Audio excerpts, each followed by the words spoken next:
Hello my dear all, once again welcome back to my channel. So ಇವತ್ತಿನ video ಏನಂದರೆ Christmas ದಿನದ ಆಚರಣೆ ವಿಡಿಯೋಸೇ.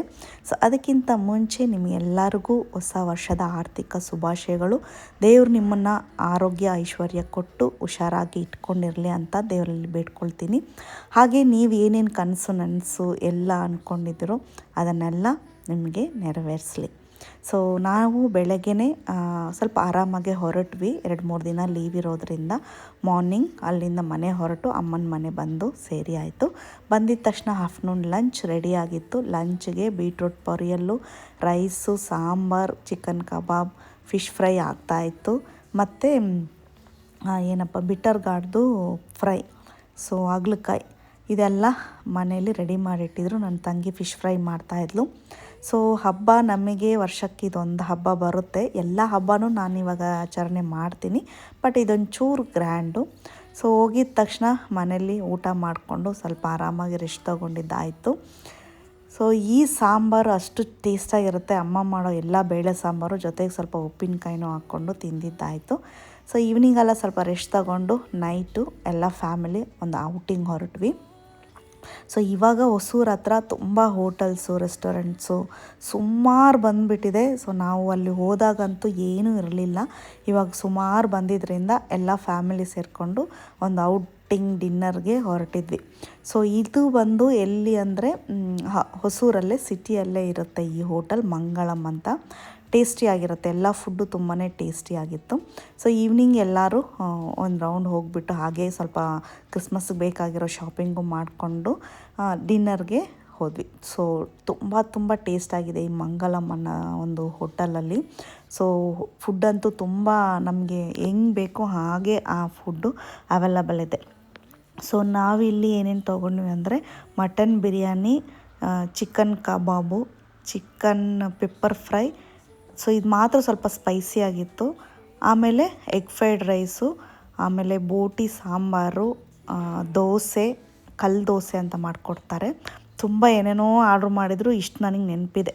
So ಅದನ್ನೆಲ್ಲ ತಿಂದ್ಕೊಂಡು ಅಲ್ಲಿ ಹೋಗಿದ್ದಕ್ಕೊಂದು ಎಲ್ಲರೂ ಫ್ಯಾಮಿಲಿ ಸಮೇತ ಫೋಟೋ ಹಾಕ್ಕೊಂಡು ಬಂದ್ವಿ.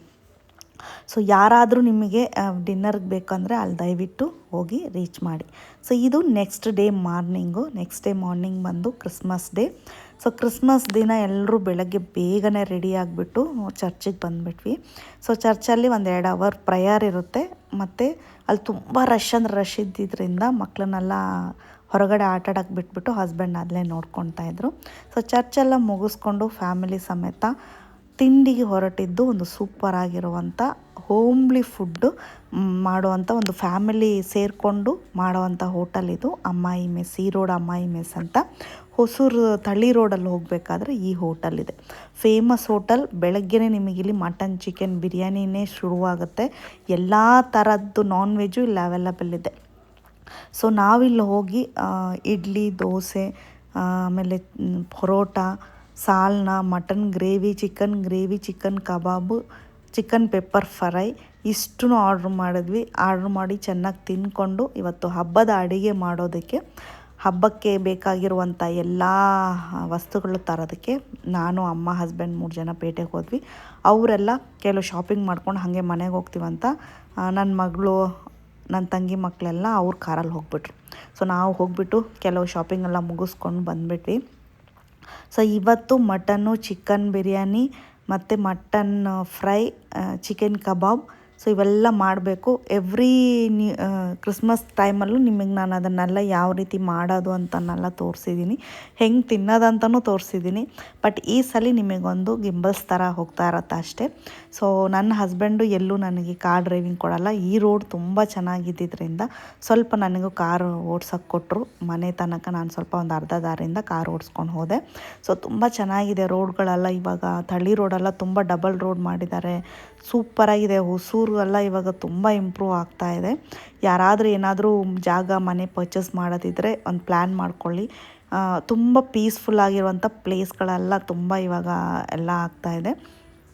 ಸೊ ಹಾಗಾಗಿ ಮನೆಗಳು ಬೇಕು ಅಂದರೆ ಬೈ ಮಾಡೋದಕ್ಕೆ ಒಂದು ಆ್ಯಪ್ಟಾಗಿರುವಂಥ ಜಾಗ ಇವಾಗ ಹೊಸೂರು ಮತ್ತು ಬ್ಯಾಂಗ್ಳೂರು ಏನು ಡಿಫ್ರೆನ್ಸ್ ಇಲ್ಲ, ರೇಟ್ಸ್ ಎಲ್ಲ ಸೇಮೇ ಇದೆ. ನಾವು ಮನೆ ಬೈ ಮಾಡಬೇಕಾದ್ರೆ ಸ್ವಲ್ಪ ಕಮ್ಮಿಗೆ ಬಂತು, ಬಿಕಾಸ್ ನಮ್ಮ ಮನೆ ಬೈ ಮಾಡಿ 6-7 ಇಯರ್ಸ್ ಆಗೋಯ್ತು. ಹಾಗಾಗಿ ಸೊ ಮನೆ ತನಕ ಡ್ರೈವ್ ಮಾಡ್ಕೊಂಡು ಹೋದೆ. ಅಲ್ಲಲ್ಲಿ ಇವಾಗ ಹಂಪ್ಗಳು ಹಾಕಿದ್ದಾರೆ, ಸ್ವಲ್ಪ ನಾನು ನೋಡಿಕೊಂಡು ಹುಷಾರಾಗಿ ಓಡಿಸ್ಕೊಳ್ತಾ ಇರಬೇಕು. ನನ್ನ ನಂಬಿ ಹಸ್ಬೆಂಡ್ ಮತ್ತು ಅಮ್ಮ ಕೂತಿದ್ದಾರೆ. ಖುಷಿಯಾಗಿತ್ತು ಡ್ರೈವಿಂಗ್ ಮಾಡ್ಕೊಂಡು ಹೋಗೋದಕ್ಕೆ. ಸೊ ಮನೆಗೆ ಹೋಗಿ ರೀಚ್ ಆಗಿದ ತಕ್ಷಣ ಚಿಕನ್ ಬಿರಿಯಾನಿ, ಮಟನ್ ಬಿರಿಯಾನಿ ಕೆಲವೆಲ್ಲ ಮಾಡೋದಿದೆ, ಒಬ್ರೊಬ್ರು ಒಂದೊಂದು ಮಾಡೋದಕ್ಕೆ ರೆಡಿ ಆಗಿಬಿಟ್ವಿ. ಸೊ ನಾನು ಬಂದು ಚಿಕನ್ ಬಿರಿಯಾನಿ ಮಾಡೋದಕ್ಕೆ ಹೊರಟೆ. ಅಮ್ಮ ಮಟನ್ ಬಿರಿಯಾನಿ, ತಂಗಿ ಚುಕ್ಕ ಚಿಕನ್ ಗ್ರೇವಿ, ಫಿಶ್ ಫ್ರೈ ಎಲ್ಲ ಅವಳದು ಕಡೆ ಹೋಗುತ್ತೆ.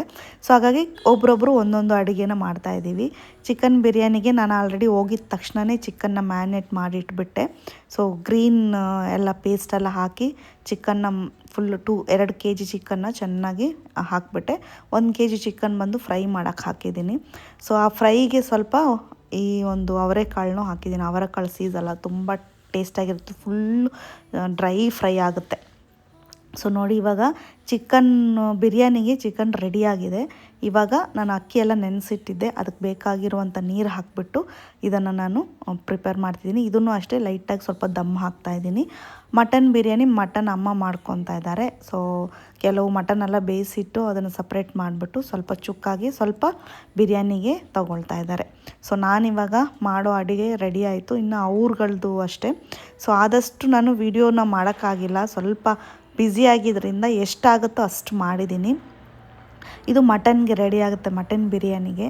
ಈ ಸಲ ಮಟನ್ ಚಿಕನ್ ಎಲ್ಲದು, ಯಾಕಂದರೆ ಕೆಲವರು ಇಲ್ಲಿರೋರು ಮಟನ್ ಬಿರಿಯಾನಿ ತಿನ್ನಲ್ಲ, ಚಿಕನ್ ಬಿರಿಯಾನಿ ತಿಂತಾರೆ. ಸೊ ಅಂಥವ್ರಿಗೆ ಸ್ವಲ್ಪ ಚಿಕನ್ ಬಿರಿಯಾನಿ, ಸ್ವಲ್ಪ ಮಟನ್ ಬಿರಿಯಾನಿ. ಇದು ಅಕ್ಕಿ ಅವರು ಬಿರಿಯಾನಿಗೆ ನೆನೆಸಾಕಿದ್ದಾರೆ. ಸೊ ಅವರು ಮಟನ್ಗೆ ಮಟನ್ನು, ಚಿಕನ್ಗೆ ಚಿಕನ್ನು. ಇವಾಗ ಕಬಾಬ್ಗೆ ಮಿಕ್ಸ್ ಮಾಡ್ಕೊತಿದ್ದಾಳೆ. ಫಿಶ್ನ ಆಲ್ರೆಡಿ ಮಿಕ್ಸ್ ಮಾಡಿ ಇಟ್ಬಿಟ್ಟಿದ್ದಾರೆ. ಸೊ ಎಲ್ಲದನ್ನು ಮಿಕ್ಸ್ ಮಾಡಿ ಹೀಗೆ ಲೈಟಾಗಿ ಹಂಗೆ ಇಟ್ಬಿಟ್ಟು ತಿನ್ನಬೇಕಾದ್ರೆ ಅದನ್ನು ಫ್ರೈ ಮಾಡಿಕೊಂಡ್ರೆ ಆಯಿತು. ಸೊ ಕಬಾಬಿಗೆ ಒಂದು 2 kg ಕಬಾಬು ರೆಡಿ ಮಾಡ್ತಾಯಿದ್ದೀವಿ. ಸೊ ಬರೀ ಫ್ಯಾಮಿಲಿಗೆ ಮಾತ್ರ ರೆಡಿ ಮಾಡ್ಕೊತಿದ್ದೀವಿ, ಫಿಶ್ಶು ಮತ್ತು ಮಟನ್ ಚುಕ್ಕ. ಸೊ ಇದೆಲ್ಲ ರೆಡಿ ಮಾಡಿ ಚೆನ್ನಾಗಿ ಒಂದು ನೈಟು ಡಿನ್ನರ್ ಮಾಡಿಬಿಟ್ಟು ಲೈಟಾಗಿ ಒಂದು ವಾಕ್ ಮಾಡ್ತಾಯಿದ್ವಿ. ಸೊ ವಾಕ್ ಮಾಡಬೇಕಾದ್ರೆ ಈ ರೀತಿ ಇರುತ್ತೆ ನಮ್ಮ ಮನೆ, ಸ್ವಲ್ಪ ಲೈಟಿಂಗ್ಸ್ ಎಲ್ಲ ಹಾಕಿಟ್ಟಿದ್ರು. ಚೆನ್ನಾಗಿ ವಾಕ್ ಮಾಡಿಬಿಟ್ಟು ಆಮೇಲೆ ಮಲಗಿದ್ದಾಯಿತು. ಸೊ ಸೂಪರಾಗಿ ಒಂದು ನಿದ್ರೆ ಹೊಡೆದ್ಬಿಟ್ಟು ಮಾರ್ನಿಂಗ್ ಎದ್ದು ರಿಫ್ರೆಶ್ಮೆಂಟ್ ಆಗ್ತಾಯಿದ್ದೀವಿ. ಸೊ ಲಿಯಾ ಬೇಗ ಎದ್ದೊಳ್ತಾಳೆ, ಬಿಕಾಸ್ ಅವಳಿಗೆ ಎದ್ದು ರೂಢಿ ಆಗಿಬಿಟ್ಟು. ಬಟ್ ಆದರೆ ಸ್ವಲ್ಪ ಹೊತ್ತು ಮಲಗಿಸಿ ನಾನು ಅವಳಿಗೆ ಆಮೇಲೆ ಎದ್ದೋಳು ಅಂತ ರೆಸ್ಟ್ ಕೊಡಿಸ್ತೀನಿ. ಸೊ ನಮ್ಮದು ಫಸ್ಟ್ ಫ್ಲೋರಲ್ಲಿ ನಮ್ಮ ಬೆಡ್ರೂಮ್ ಇದೆ. ಸೊ ಅಲ್ಲಿ ಹೋಗ್ಬಿಟ್ಟು ನಾವು ರಿಫ್ರೆಶ್ ಮಾಡಿಬಿಟ್ಟು ಕೆಳಗಡೆ ಬರ್ತೀವಿ. ಸೊ ನನ್ನ ಮಗ ಎಲ್ಲ ಕೆಳಗಡೆ ಮಲಗ್ತಾನೆ, ತಂಗಿ ಮಕ್ಕಳೆಲ್ಲ ಕೆಳಗಡೆ ಇರೋ ಬೆಡ್ರೂಮಲ್ಲಿ ಮಲ್ಕೊತಾರೆ. ಅವ್ರಿಗೆ ಮೇಲೆ ಹತ್ಕೊಂಡು ಬರೋಕ್ಕೆ ಆಗಲ್ಲ ಅಂತ ಹೇಳಿ ಕೆಳಗಿರೋ ಬೆಡ್ರೂಮಲ್ಲಿ ಅವ್ರು ಮಲ್ಕೊತಾರೆ. ಸೊ ಆಲ್ರೆಡಿ ಅವಳು ರಿಫ್ರೆಶ್ಮೆಂಟ್ ಆಗಿಬಿಟ್ಟು ಬಂದು ಕುತ್ಕೊಂಡು ನೋಡ್ತಾ ಇದ್ದಾಳೆ ಟಿವಿನ. ನಾನು ಆಮೇಲೆ ಬ್ರಷ್ ಎಲ್ಲ ಮಾಡ್ಕೊಂಡು ಬಂದೆ. ತುಂಬ ಚಳಿ ಬೇರೆ ಇದೆ ಅಲ್ಲಿ, ಸಿಕ್ಕಾಪಟ್ಟೆ ಚಳಿ ಇದೆ. ಸೊ ಸ್ವಲ್ಪ ಲೈಟಾಗಿ ಬಿಸಿಲು ಬಂದರೆ ಸಾಕು, ಹೋಗಿ ಹೊರಗಡೆ ಕುತ್ಕೊಂಡ್ಬಿಡ್ತೀವಿ. ಸೊ ಇವತ್ತು ಬ್ರೇಕ್ಫಾಸ್ಟ್ ಮನೆಯಲ್ಲಿ ಸೇಮಿಯಾ ವೆಜಿಟೇಬಲ್ ಉಪ್ಮಾ ಮಕ್ಕಳಿಗೆ, ದೊಡ್ಡವರಿಗೆಲ್ಲ ಇಡ್ಲಿ, ವಡೆ, ಚಟ್ನಿ, ಸಾಂಬಾರು ಮಾಡಿದರು. ಸೊ ಯಾವಾಗಲೂ ಇಡ್ಲಿ ಇದ್ರೇ ನಮಗೆ ಅದೊಂಥರ ಚೆಂದ, ಫೆಸ್ಟಿವಲ್ ವೈಬೇ ಸಖತ್ತಾಗಿ ಬರುತ್ತೆ. ಸೊ ವಡೆ, ಚಟ್ನಿ, ಸಾಂಬಾರು, ಅಮ್ಮನ ಸಾಂಬಾರಂತೂ ಸೂಪರಾಗಿರುತ್ತೆ ಅವ್ರು ಮಾಡೋದು. ಇಡ್ಲಿಗಾಗಲಿ ವಡೆಗಾಗಲಿ ಅದೆರಡೂ ತುಂಬ ಚೆನ್ನಾಗಿರುತ್ತೆ. ಸೊ ಇದು ತಿಂದ್ಬಿಟ್ಟು ಒಂದು ಸೂಪರ್ ಸ್ಟ್ರಾಂಗ್ ಕಾಫಿ ಹಾಕ್ಕೊಟ್ರು. ಸ್ವಲ್ಪ ಲೈಟಾಗಿ ಬಿಸಿಲು ಬರ್ತಾಯಿತ್ತು. ನಾನು ಹಸ್ಬೆಂಡ್ ಕೂತ್ಕೊಂಡು ಸ್ವಲ್ಪ ಚಿಲ್ ಮಾಡ್ತಾಯಿದ್ವಿ. ಸೊ ಹಸ್ಬೆಂಡ್ಗಂತ ಅಲ್ಲಿ ಹೋದ್ಮೇಲೆ ಸ್ವಲ್ಪ ವೆದರ್ ಚೇಂಜ್ ಆಗಿದ್ದಕ್ಕೆ ಕೋಲ್ಡು, ಫೀವರು, ಗಂಟ್ಲು ಕಟ್ಕೊಂಡು ತುಂಬ ಪಾಪ ಹುಷಾರಿಲ್ದಂಗೆ ಆಗ್ಬಿಡ್ತು ಅವ್ರಿಗೂ. ಸೊ ಹಾಗಾಗಿ ಕೆಲವು ಪ್ಲ್ಯಾನ್ಸ್ ಎಲ್ಲ ಬೇರೆ ಇಟ್ಕೊಂಡಿದ್ವಿ, ಅದೆಲ್ಲ ಕ್ಯಾನ್ಸಲ್ ಆಗೋಯಿತು. ಜಸ್ಟ್ ಹತ್ತಿರದಲ್ಲೇ ಅಲ್ಲಿ ಇಲ್ಲಿ ಓಡಾಡಿದ್ದಾಯಿತು. ಸೊ ಪಾಪ ಅವ್ರಿಗೆ ಸ್ವಲ್ಪ ಏನಾದರೂ ಆಗಿಬಿಟ್ರೆ ತುಂಬ ಟಯರ್ಡ್ ಆಗಿಬಿಡ್ತಾರೆ. ಬಟ್ ಅವ್ರು ಆ ಚಳಿ ಜ್ವರದಲ್ಲೂ ಕೂಡ ಒಂದು 2 ಮೂವಿ ಹೋಗಿ ನೋಡ್ಕೊಂಡು ಬಂದರು. ಬಿಕಾಸ್ ನಮ್ಮ ಮನೆ ಹತ್ರನೇ ಐನಾಕ್ಸ್ ಇದೆ. ಸೊ ಹಾಗಾಗಿ ಅಲ್ಲೋಗಿ ನೋಡ್ಕೊಂಡು ಬಂದರು. ಸೊ ಊಟ ಎಲ್ಲ ಮುಗಿಸ್ಕೊಂಡು ಮಿಡ್ ಸ್ನ್ಯಾಕ್ಸಿಗೆ ಮಕ್ಳಿಗೆ ಏನಾದರೂ ಬೇಕು ಅಂದರು. ಅಲ್ಲಿ ನಮ್ಮ ಇದರಲ್ಲಿ ವಿಲ್ಲಾ ಒಳಗಡೆನೇ ಇರೋ ಅಂಗಡಿಗೆ ಹೋಗಿ ಐಸ್ ಕ್ರೀಮ್ ಚೆಕ್ ಮಾಡಿದ್ವಿ, ಬಟ್ ಅಲ್ಲಿ ಐಸ್ ಕ್ರೀಮ್ ಎಲ್ಲ ಸೋಲ್ಡ್ ಔಟ್, ಫುಲ್ ಖಾಲಿ ಆಗಿಬಿಟ್ಟಿದೆ. ಸೊ ಹಾಗಾಗಿ ಸ್ವಲ್ಪ ಸಿಟಿ ಒಳಗಡೆ ಹೋಗ್ಬಿಟ್ಟು ತರೋಣ ಅಂತ ಹೇಳಿ ಹೋದ್ವಿ. ಅಲ್ಲಿ ಬೇಕ್ರೀಸು ಎಲ್ಲ ಹೊಸ ಹೊಸ ಬೇಕ್ರಿ, ತುಂಬ ಚೆನ್ನಾಗಿರುವಂಥ ಬೇಕ್ರಿಗಳೆಲ್ಲ ಆಗಿಬಿಟ್ಟಿದೆ. ಸೊ ಹೆಂಗೋ ಮನೆಗೆ ಬಂದ್ರಂತೂ ಜಂಕ್ ಅಂತೂ ಕನ್ಫರ್ಮ್, ಜಂಕ್ಗಳೇ ತಿಂತಾ ಬಿದ್ದಿರ್ತೀನಿ. ಬಟ್ ಮತ್ತೆ ಅಲ್ಲಿ ಹೋದ್ಮೇಲೆ, ಬ್ಯಾಂಗ್ಳೂರಿಗೆ ಹೋದ್ಮೇಲೆ ಮತ್ತೆ ನಮ್ಮ ಒಂದು ರೊಟೀನ್ ಶುರುವಾಗುತ್ತೆ. ಸೊ ತಿಂತೀವಿ, ಹೆಂಗೋ ಇದನ್ನೆಲ್ಲ ತಿನ್ಕೊಂಬಿಡೋಣ ಅಂತ ಹೇಳಿ ಹೋಗಿ ಅವ್ರ ಜೊತೆ ಐಸ್ ಕ್ರೀಮ್ ತೊಗೊಂಡು ಒಂದು ಐಸ್ ಕ್ರೀಮ್ ನಾನು ತಿನ್ಕೊಂಬಿಟ್ಟೆ. ಸೊ ಇಲ್ಲಿ ಬಂದು ಎಲ್ಲ ಥರ ಫ್ಲೇವರ್ ಐಸ್ ಕ್ರೀಮು ಇತ್ತು, ಕೋನು, ಗಡ್ಬಡ್ಡು ಎಲ್ಲ ಥರ ಇತ್ತು. ಸೊ ಮಕ್ಳಿಗೆ ಏನು ಬೇಕೋ ಅದನ್ನು ತೊಗೊಂಡ್ವಿ. ಮತ್ತು ನನ್ನ ತಂಗಿಗೆ, ಭಾವನಿಗೆ, ಅಮ್ಮನಿಗೆ ಬೇಕಾಗಿರೋದೆಲ್ಲ. ಅವರೆಲ್ಲ ಜಾಸ್ತಿ ಬೇರೆ ಯಾವುದೂ ತಿನ್ನಲ್ಲ, ಬರೀ ಕೋನ್ ಅಥವಾ ಈ ಚೋಕೋಬಾರ್ ಥರ ಇರೋವಂಥ ಒಂದು ಐಸ್ ಕ್ರೀಮ್ ತಿಂತಾರೆ. ಅವ್ರಿಗೆಲ್ಲ ಅದನ್ನು ತೊಗೊಂಡು ಹೋಗ್ಬಿಟ್ಟು ಕೊಟ್ಟಿದ್ದ ತಕ್ಷಣ ಅವನಂತೂ, ನನ್ನ ತಂಗಿ ಮಗ ಅಷ್ಟು ಖುಷಿಯಾಗಿ ತಿನ್ಕೊಂಡ. ಸೊ ಅದೆಲ್ಲ ತಿಂದಾದಮೇಲೆ ಮಧ್ಯಾಹ್ನ ಲಂಚಿಗೆ ಬಂದು ಚಿಕನ್ ಫ್ರೈ ಮಾಡಿದ್ಲು, ನನ್ನ ತಂಗಿ ಮಾಡಿರೋ ಚಿಕನ್ ಫ್ರೈದು. ಸೊ ಆಮೇಲೆ ನಾನು ರಸಮ್ ಮಾಡಿದೆ ಮಧ್ಯಾಹ್ನಕ್ಕೆ. ಸೊ ಮಧ್ಯಾಹ್ನಕ್ಕೆ ಇದೆಲ್ಲ ಆಗಿ ಊಟ ಎಲ್ಲ ಮುಗಿದ್ಮೇಲೆ ಚೆನ್ನಾಗಿ ಲೈಟಾಗಿ ಅಲ್ಲಿ ಸ್ವಲ್ಪ ಸುಮ್ಮನೆ ಆರಾಮಾಗಿ ಸುತ್ತಾಡೋದೆ. ಈವ್ನಿಂಗ್ ಒಂದು ಕಾಫಿ ಚೆನ್ನಾಗಿ ಕುಡಿದ್ವಿ. ನೈಟಿಗೆ ಏನು ಡಿನ್ನರ್ ಅಂದಾಗ ಇನ್ನೇನು ನೆಕ್ಸ್ಟ್ ಡೇ ನಾವು ಹೊರಡ್ತೀವಿ. ಅದಕ್ಕೋಸ್ಕರ ನೈಟಿಗೆ ಲೈಟಾಗಿ ಅಮ್ಮ ಇರೋಡು ಮೆಸ್ಸಿಂದನೇ ಪರೋಟ, ಚಿಕನ್ ರೈಸ್. ಅಲ್ಲಿ ಚಿಕನ್ ರೈಸ್ ಸೂಪರ್ ಟೇಸ್ಟಾಗಿರುತ್ತೆ, ಅದು ನೈಟ್ ಸಿಗುತ್ತೆ. ಅಲ್ಲಿ ಬಂದು ಬಿರಿಯಾನಿ ಎಲ್ಲ ನಿಮಗೆ ನೈಟಲ್ಲಿ ಸಿಗೋದು ಕಷ್ಟ, ಮಾರ್ನಿಂಗ್ ಹೋದ್ರೇ ಸಿಗುತ್ತೆ. ಮತ್ತೆ ಹೋಗಿ ಅಲ್ಲಿ ಸ್ವಲ್ಪ ಪಾರ್ಸಲೆಲ್ಲ ತೊಗೊಂಬಂದ್ರು ಹಸ್ಬೆಂಡು. ಸೊ ಪಾರ್ಸಲಲ್ಲಿ ಪರೋಟ, ಮತ್ತು ಕೊತ್ತು ಪರೋಟ ಅಂತ ಸಿಗುತ್ತೆ, ಮಟನ್ ಕೊತ್ತು ಪರೋಟ ತುಂಬ ಟೇಸ್ಟಾಗಿರುತ್ತೆ. ಫಿಶ್ ಫ್ರೈ ಚೆನ್ನಾಗಿರುತ್ತೆ. ಎಲ್ಲ ಟೇಸ್ಟ್ ಮಾಡಿದ್ವಿ, ಮನೆ ಥರ ಇರುತ್ತೆ. ಸ್ವಲ್ಪ ಉಪ್ಪು ಏನೋ ಜಾಸ್ತಿ ಇರುತ್ತೆ ಅಷ್ಟೇ. ಸೊ ಅದನ್ನೆಲ್ಲ ನೈಟ್ ತಿನ್ಕೊಂಡು ಒಂದು ಆರಾಮಾಗಿ ನಿದ್ರೆ ಹೊಡೆದು ನೆಕ್ಸ್ಟ್ ಡೇ ಮನೆಗೆ ಹೊರಟಿದ್ದಾಯಿತು ಬ್ಯಾಂಗ್ಳೂರಿಗೆ. ಸೊ ನನ್ನ ತಂಗಿ ಮಗ, ನನ್ನ ಮಗಳು ಇಬ್ಬರು ಅಳಗೆ ಶುರು. ಅವರಿಬ್ಬರು ಚೆನ್ನಾಗಿ ಆಟ ಆಡ್ತಾ ಇರ್ತಾರೆ. ಹೊರಡ್ತೀವಿ ಅಂದಾಗ ಇಬ್ಬರು ಅಂತ ಕಿರ್ಚಕ್ಕೆ ಶುರುವಾಗುತ್ತೆ. ಸೊ ನನಗೂ ತುಂಬ ನೋವು, ನನಗೂ ಅಳು ಬರುತ್ತೆ. ಬಟ್ ಏನೂ ಮಾಡೋಕ್ಕಾಗಲ್ಲ, ಮನೆಗೆ ನಾವು ವಾಪಸ್ ಬರಲೇಬೇಕು, ನಮ್ಮ ಲೈಫ್ ನಾವು ನೋಡಲೇಬೇಕು. ಸೊ ಇದೆಲ್ಲ ಸ್ವಲ್ಪ ಕರವಾದ ಮನಸ್ಸು ನೋವಿನ ಒಂದು ಟೈಮ್ ಅಂತಲೇ ಹೇಳ್ಬೋದು. ಸೊ ಇದೇ ಬೇಜಾರಲ್ಲಿ ಅವಳಿಗೂ ಸ್ವಲ್ಪ ಸಮಾಧಾನ ಮಾಡಿಕೊಂಡು ಹೊರಟಿದ್ದಾಯಿತು ಮನೆಗೆ. ಸೊ ಅವಳು ಸ್ವಲ್ಪ ಹತ್ತು ಪಾಪ ನಿದ್ದೆ ಹೋಗ್ಬಿಟ್ಲು. ಅವನು ಅಂತೂ ಕಿರ್ಸ್ತಾನೇ ಇದ್ನಂತೆ, ಫುಲ್ಲು ಒಂದು 2 hours ತನಕ ಅಳ್ತಾನೇ ಇದ್ನಂತೆ ಪಾಪ. ಇವಳಿಗಂತೂ ನಿದ್ದೆ ಬಂದುಬಿಡ್ತು. ಹಾಗೆ ನಾವು ರೆಸ್ಟ್ ತೊಗೊಂಡು ಬಂದು ಮನೆಗೆ ಸೇರಿದ್ದಾಯಿತು. ಬರೋ ದಾರಿಯಲ್ಲೇ ಅವಳು ಏನೂ ಊಟ ಮಾಡಿರಲಿಲ್ಲ, ಸ್ವಲ್ಪ ಅವಳಿಗೆ ದೋಸೆ ಮತ್ತು ಒಂದು ಸ್ವಲ್ಪ ಲೈಟಾಗಿ ಸ್ನ್ಯಾಕ್ಸ್ ತಿಂದ್ಕೊಂಡು ಮನೆಗೆ ಬಂದಿದ್ದಾಯಿತು. ಸೊ ಎಲ್ಲರಿಗೂ ಈ ವರ್ಷ ಒಳ್ಳೇದಾಗಲಿ. ಯಾರಿಗೂ ಕೆಟ್ಟದ್ದು ಮಾಡೋಕ್ಕೆ ಹೋಗಬೇಡಿ. ನಿಮ್ಮ ಕೈಯಲ್ಲಿ ಒಳ್ಳೇದು ಮಾಡೋಕ್ಕಾಗಲಿಲ್ಲ ಅಂದರೂ ಕೆಟ್ಟದ್ದು ಮಾಡೋಕ್ಕೆ ಹೋಗಬೇಡಿ ಅಂತ ಹೇಳ್ತಾ ಈ ವಿಡಿಯೋ ಇಲ್ಲಿಗೆ ಮುಗಿಸ್ತಾ ಇದ್ದೀನಿ.